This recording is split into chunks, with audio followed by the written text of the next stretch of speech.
Hi guys.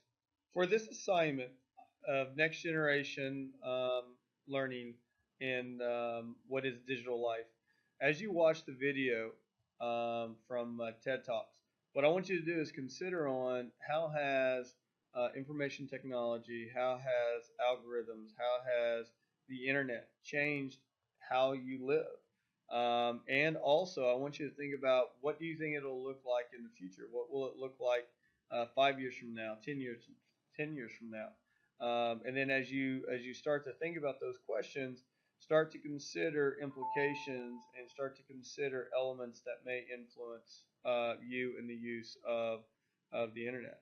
Um, and then once you've done all that, answer all your questions regarding the discussion forum. If you have any questions, just let me know.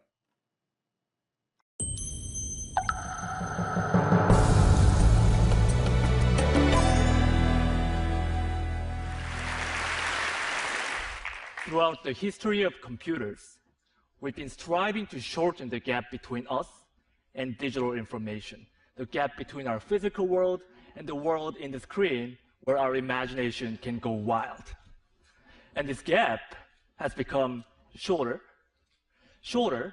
and even shorter. And now this gap is shortened down to less than a millimeter, the thickness of a touchscreen glass. And the power of computing has become accessible to everyone. But I wondered, what if there could be no boundary at all? I started to imagine what this would look like. First, I created this tool which penetrates into the digital space. So when you press it hard on the screen, it transfers its physical body into pixels. Designers can materialize their ideas directly in 3D, and surgeons can practice on virtual organs underneath the screen. So with this tool, this boundary has been broken. But our two hands still remain outside the screen. Then how can you reach inside and interact with the digital information using full dexterity of our hands? At Microsoft Applied Sciences, along with my mentor, Kerry Blanche, I redesigned the computer and turned a little space above the keyboard to a digital workspace. By combining a transparent display and depth cameras for sensing your fingers and face, now you can lift up your hands from the keyboard and reach inside this 3D space and grab pixels with your bare hands. Because Windows and files have the position in the real space, selecting them is as easy as grabbing a book off your shelf. Then you can flip through this book while highlighting the lines, words on the virtual touchpad below each floating window. Architects can stretch or rotate the models with their two hands directly. So in these examples, we are reaching into the digital world. But how about reversing this role and having the digital information reach us instead? I'm sure many of us have the experience of buying and returning items online, but now you don't have to worry about it. What I got here is an online augmented fitting room.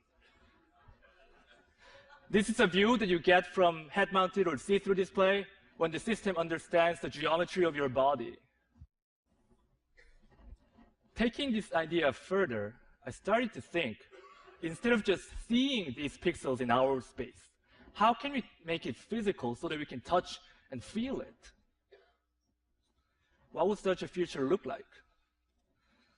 At MIT Media Lab, along with my advisor Hiroshi Ishii and my collaborator Remy Post, we created this one physical pixel. Well, in this case, this spherical magnet acts like a 3D pixel in our space, which means that both computers and people can move this object to anywhere within this little 3D space. What we did was essentially canceling gravity and controlling the movement by combining magnetic levitation and mechanical actuation and sensing technologies.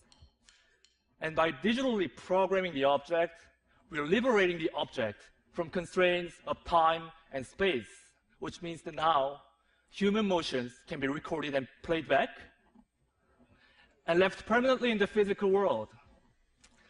So choreography can be taught physically over distance, and Michael Jordan's famous shooting can be replicated over and over as a physical reality. Students can use this as a tool to learn about the complex concepts such as the planetary motion, physics.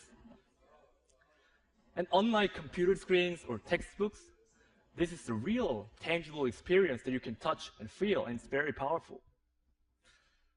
And what's more exciting than just turning what's currently in the computer physical is to start imagining how programming the world will alter even our daily physical activities.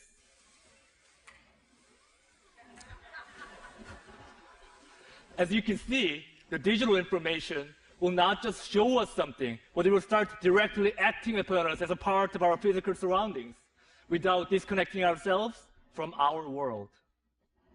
Today, we started by talking about the boundary. But if we remove this boundary, the only boundary left is our imagination. Thank you.